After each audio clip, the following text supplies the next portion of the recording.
ito na asawa na kung pala nagsaking loading pa nagsaking loading sila kay GK Opo. alas 3 sa club nabungguan siya sa scooter. Tapos pag kuwan nga di patay man ito na lalaki. Sino ang namatay?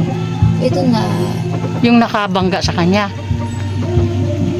So ano nangyari, ate? kami nagsuan man nito sira. Di ka makabayad. Kakasuhan na kasawa. Bakit siya po ang kakasuhan? Siya yung nabangga. Good morning po sa ating lahat. Subscribe po natin, Ednat Mundor. Kalinga partners na aking sa Samar, Northern Samar. Ayan, salamat po mga kalinga. Thank you po, Kuya Val. Salamat. Hindi siya basta babae lang, siya'y haligi kahit nag-iisa. Sa mundong magulo, siya ang paalala na may liwanag ba. Edna Condon, huwarang tunay. Sa bawat laban, tasno ang taglay. Tumutulong sa kapwa sa dukhat nangangailangan. Deputy ng grade, sa tapang walang kapantay. Sa bawat video may pusong alay. Kwento ng buhay para sa tunay na gabay. Hindi lang inspirasyon, kundi aksyon. Sa channel niya, damang-damang malasakit at misyon. Ayan, mainit na morning mga Kanaynis Kalinga partners.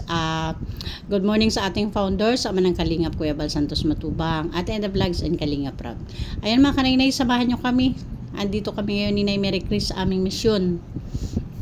Sobrang init mga Kanaynis, maagang paglingap, pero ramdam na talaga yung init. Umaga pa lang. Kaya ayan mga Kanaynis Kalinga partners, samahan nyo po kami. So, ito na dito ni Mary Chris. Say hi sa ating mga Kanaynays. Hi mga kanay-nice, welcome na naman ako dito. Tapos na yung duty ko sa hospital sa Capitol. Oo, sa mission naman kami, sa Mission mission. naman po kami. O, ayan, ito daw mga Kanaynays. Okay. Maupay. Maupay. Pahinga aga. Pwede pumasok, Nay? Ito pala yung bahay. Ito yung bahay ni na. Diretso lang ako, Nay.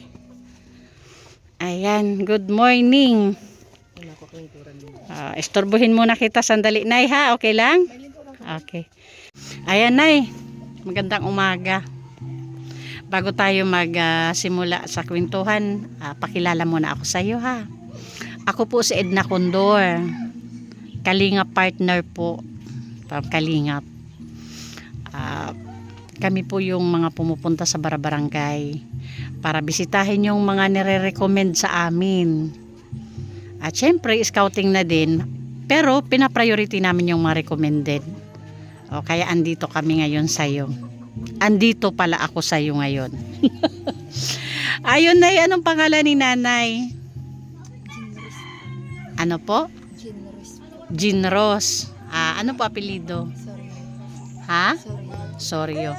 Ilang taon na po si Nay Jean Rose? 27. 27. Opo. Asan po si Mister? At nagsaking loading Loading sa ano po? Sa aking sa loading. oring. Nag-o-ring. Gumagawa ng uling. Nagkakarga na ng uling. Nagkakarga ng uling. Okay. Ilang taon naman po si tatay? 33. So ayun, Nanay, sa dalawang anak mo wala pang nag-aaral. Nag-aaral na yung panganay mo. Anong grade na siya? Preschool? Ilang taon na? Lima ka tayo. Tapos ito yung pangalawa. Oo.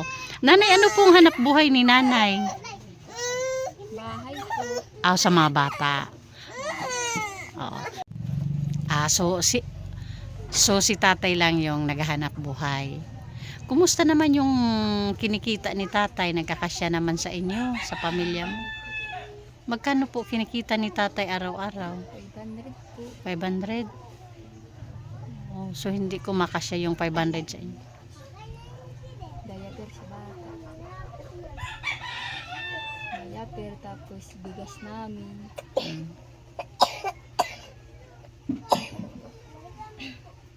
Ibig mong sabihin sa pang-araw-araw hindi ko makasya yung 500.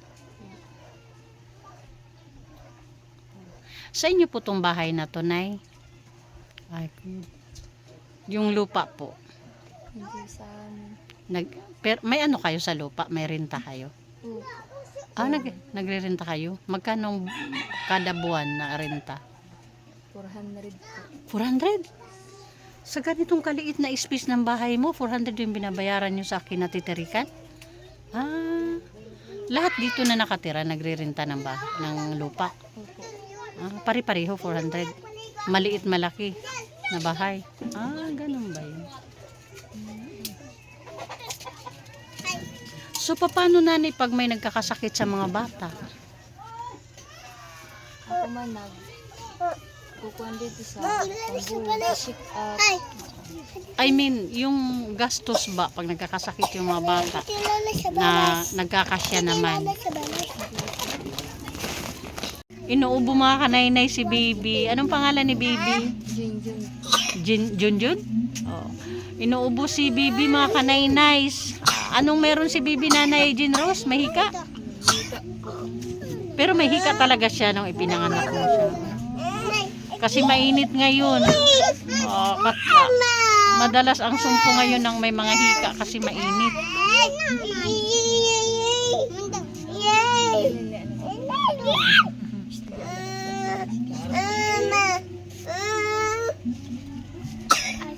So anong iniinom niyang gamot ngayon, Nay Jean Rose? Kulabo po. Inaano mo sa mga natural, mga herbal. Herbal. So pag may hika siya, yun lang yung ginagawa mo. Hindi mo na siya madalas ipa-check up, mga herbal na lang. Nakukuha naman talaga sa mga herbal. Kawawa naman. Siyempre masama pakiramdam kasi may ubo. Ay.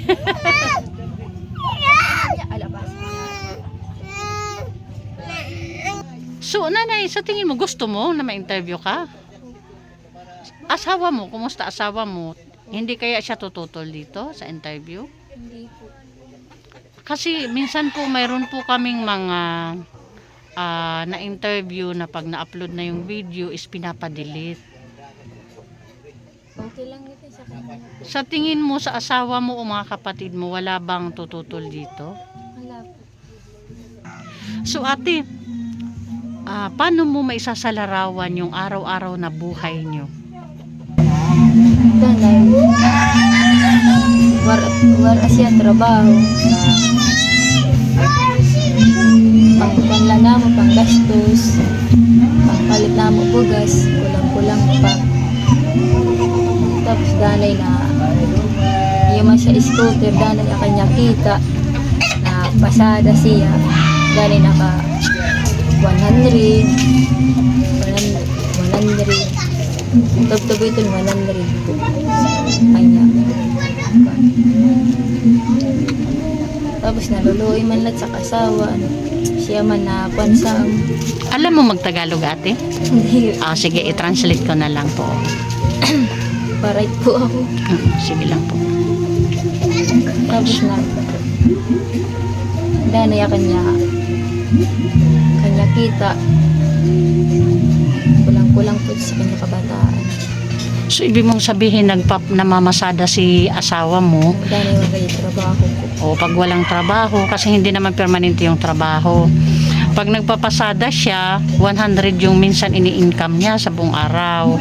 So, kulang talaga sa pang-araw-araw na pangangailangan ng mga anak mo. Sa gasolina. O, ang mahal kasi ng gasolina din. Mahal lang siya. So, tapos itong bahay nyo, nanay? Oo. Wala man kami kwarta. Wala daw silang pera pampaayos ng bahay. So kayong apat nagkakasya dito. yung bahay po nila. Maya po ipakita natin. Okay lang, ate? Oo.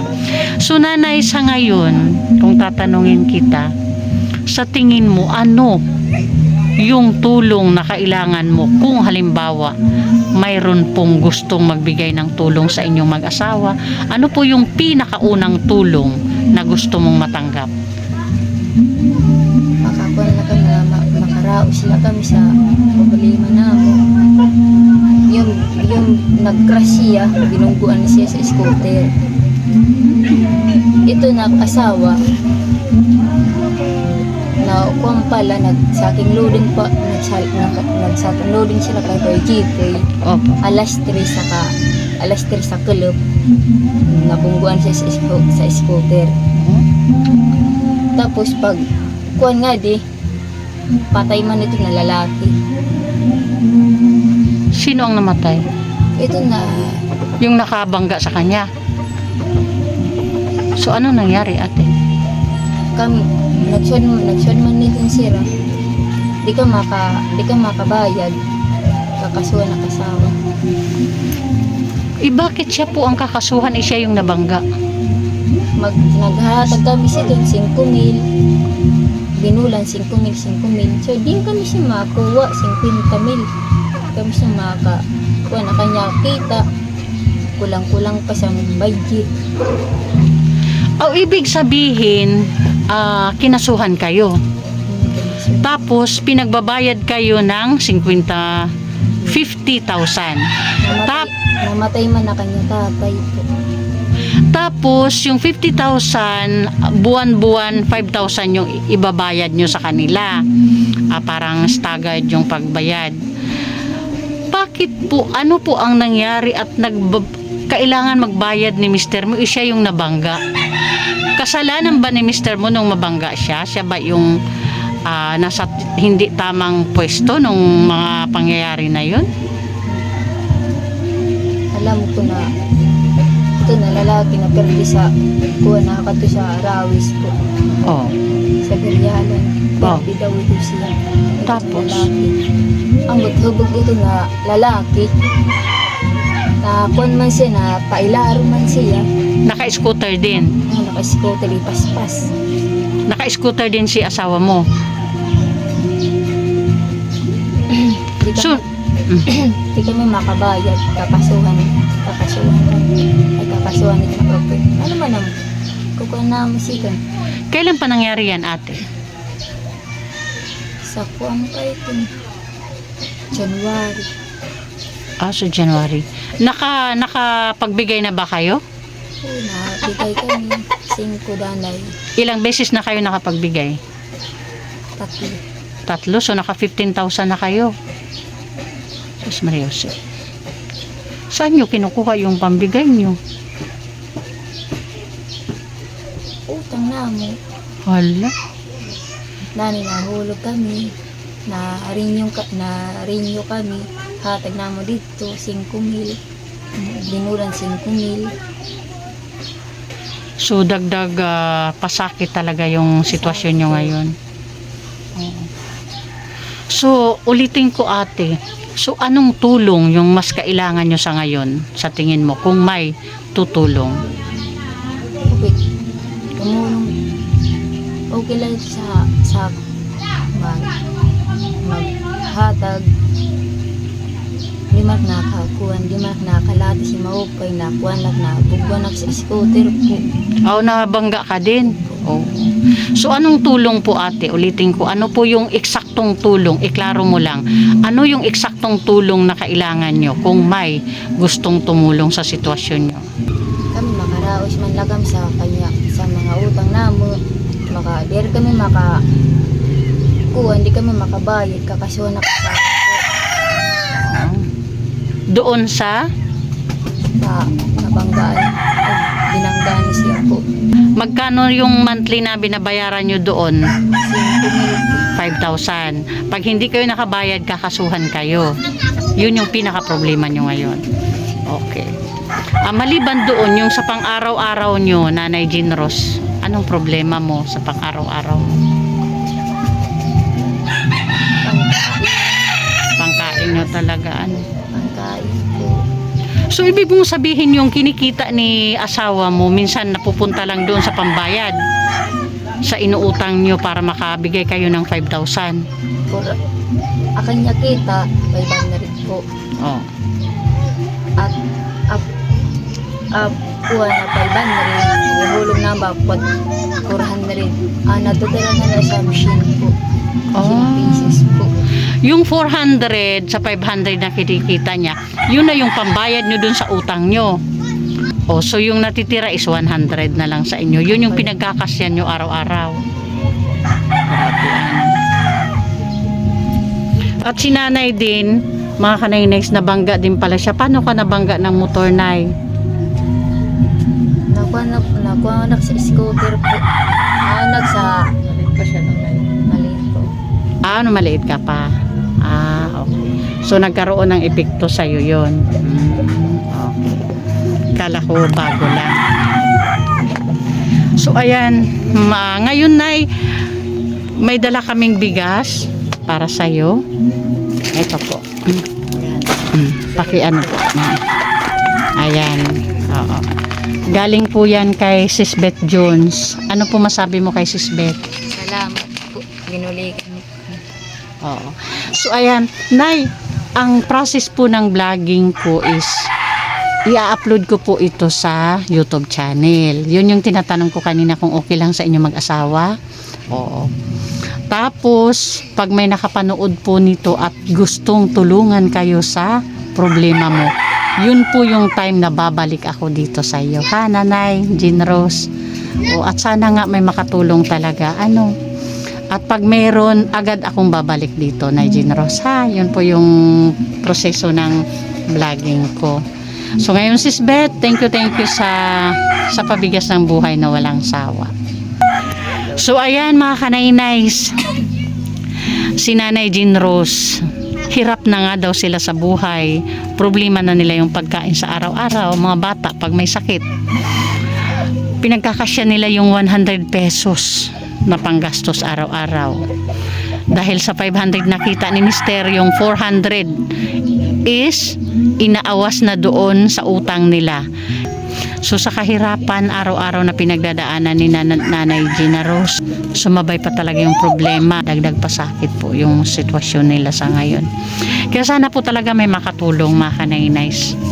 Okay, Nay Gina Rose, yun lang ha. Basta yun na lang, babalik kami pag may nag-grant doon sa kahilingan mong tulong, ha. Okay, sige. O yun lang, Nay Jean Rose, babay na po. Kanay-nays, pakita ko lang po yung bahay ni Nanay Jean Rose. Ayan po. Ayan po. Siguro tumutulo na din to. Ano, Nay? Oo, tumutulo na din daw. O, yan po yung bahay nila. Yan lang po. Mayroon ng lagay na sako ng bigas para mabawasan yung luwag ng aircon. O, yan po yung sahig nila, Nanay. Yan lang po yung kalakihan ng kanilang bahay. Yan po. Yan. Ayan. Yan po. O sige, Nanay, bye-bye. Support sa ating founder, Kuya Bal Santos Matubang, Ate Edna Vlogs and Kalinga Prab. And syempre, thank you sa ating mga sponsors na palaging andyan.